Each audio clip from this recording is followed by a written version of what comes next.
दोस्तों नमस्कार। आज की कहानी है हनुमत रामायण। ऐसा माना जाता है कि प्रभु श्री राम की रावण के ऊपर विजय प्राप्त करने के पश्चात ईश्वर की आराधना के लिए हनुमान हिमालय पर चले गए। वहां जाकर उन्होंने पर्वत शिलाओं पर अपने नाखूनों से रामायण की रचना की, जिसमें उन्होंने प्रभु श्री राम के कर्मों का उल्लेख किया। कुछ समयोपरांत जब महर्षि वाल्मीकि हनुमान जी को अपने द्वारा रची गई रामायण दिखाने पहुँचे तो उन्होंने हनुमान जी द्वारा रचित रामायण भी देखी।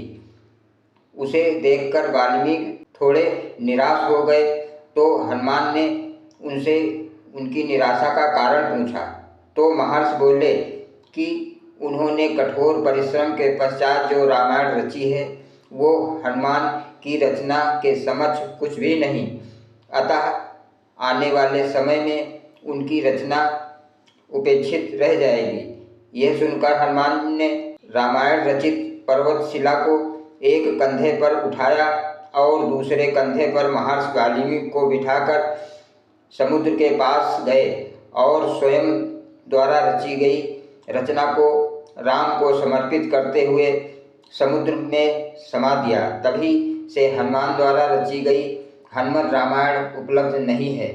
तदुपरांत महर्षि वाल्मीकि ने कहा कि तुम धन्य हो, हनुमान तुम्हारे जैसा कोई दूसरा नहीं। और साथ ही उन्होंने ये भी कहा कि वो हनुमान की महिमा का गुणगान करने के लिए एक जन्म और लेंगे। इस बात को उन्होंने अपनी रचना के अंत में कहा भी है।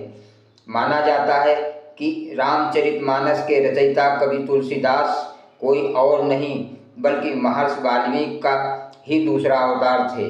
महाकवि तुलसीदास के समय में ही एक पटलिका को समुद्र के किनारे पाया गया, जिसे कि एक सार्वजनिक स्थल पर टांग दिया गया था ताकि विद्यार्थी उस गूढ़ लिपि को पढ़कर उसका अर्थ निकाल सके।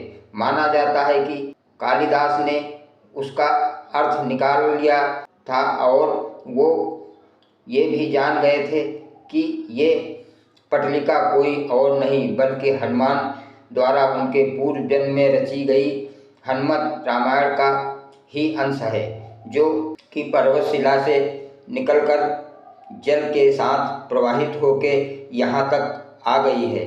उस पटलिका को पाकर तुलसीदास ने अपने आप को बहुत भाग्यशाली माना और उन्हें रामायण के श्लोकों का एक पद प्राप्त हुआ। धन्यवाद दोस्तों। जय श्री राम।